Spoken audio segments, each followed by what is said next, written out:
जहां सीता मैया धरती में समा गई थी, जहां गिरा था मां सती का कंधा, वहीं क्यों करते हैं योगी आदित्यनाथ हर साल पूजा। बलरामपुर के देवीपाटन मंदिर से है सीएम योगी का खास जुड़ाव। नंगे पांव चलकर आते हैं सीएम योगी, देश प्रदेश की खुशहाली की करते हैं कामना।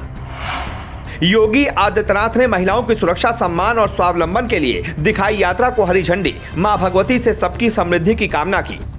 देवीपाटन मंदिर से सीएम योगी का ऐसा जुड़ाव है कि वो नंगे पांव चलकर माता के दरबार में आते हैं और पूरे विधि विधान के साथ माता की पूजा करके देश प्रदेश की सुख समृद्धि की कामना करते हैं। वैसे तो सीएम योगी अयोध्या से लेकर काशी तक समय समय पर दर्शन और पूजन करते रहते हैं, लेकिन देवीपाटन मंदिर उनके लिए काफी खास है।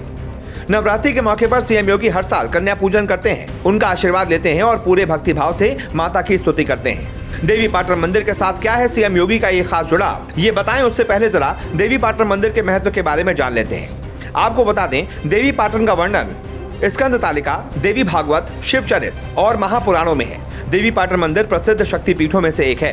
पौराणिक कथाओं में ऐसी मान्यता है कि यहाँ माता सती का बायां कंधा गिरा था, तभी से इस पवित्र स्थान का नाम मां पाटेश्वरी देवीपाटन मंदिर पड़ गया।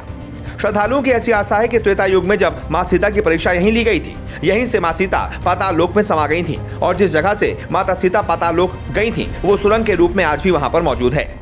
जिस रास्ते माता सीता पाताल लोक चली गई, उस समय की सुरंग यहाँ आज भी गर्भगृह में स्थित है। भक्त इसके दर्शन कर मां का आशीर्वाद लेते हैं। इस तरह से देवीपाटन सिद्ध योगपीठ और शक्तिपीठ दोनों हैं। देवीपाटन मंदिर के उत्तर दिशा में सूर्यकुंड है। मान्यता है कि यहाँ रविवार को पूजन करने से कुष्ठ रोग पूरी तरह से ठीक हो जाता है। त्रेता युग से यहाँ जल रही अखंड ज्योति में माँ दुर्गा की शक्तियों का वास बताया जाता है। इस गर्भगृह में कोई प्रतिमा नहीं है, बल्कि इसके शीर्ष पर कई महंगे रत्न से जड़ित छतरी और ताम्रपत्र पर दुर्गा सप्तशती अंकित हैं। देवीपाटन मंदिर प्रकृति की गोद में बसा है। आज भी यहाँ मंदिर में चढ़ाया गया प्रसाद भक्तों से पहले पशु पक्षियों को बांटने की परंपरा है, जो सदियों से चली आ रही है। जो भी भक्त मां के दर्शन के लिए यहाँ आते हैं, वो मां भगवती को भोग लगाने के बाद मंदिर के बाहर इकट्ठे पशु पक्षियों को बड़ी श्रद्धा के साथ प्रसाद खिलाते हैं। भक्त बताते हैं कि जैसे ही मंदिर में प्रसाद का घंटा बजता है, पशु पक्षी खुद ही यहाँ पर एकत्रित हो जाते हैं। इन पक्षियों की मनमोहक चहचहाहट से वातावरण में पर्यावरण और आस्था का अद्भुत संगम का दीदार होता है। चैत्र और शारदीय नवरात्र पर यहाँ विशेष मेला लगता है। हजारों लोग इस मेले में आते हैं। इस समय माता के दर्शन के लिए विशाल भीड़ जुटती है। मंदिर में प्रसाद के रूप में चुनरी, नारियल, लावा, नथुनी, सिंदूर, मांग टीका, चूड़ी, बिछिया, पायल, कपूर, लौंग, इलायची, धूप, फूल और चरणामृत मुख्य रूप से चढ़ाया जाता है। यूपी के मुख्यमंत्री योगी देवीपाटन मंदिर के मुख्य संरक्षक बताए जाते हैं। मान्यता है कि योगी के गुरु महंत अवैधनाथ को यही सिद्धि मिली थी।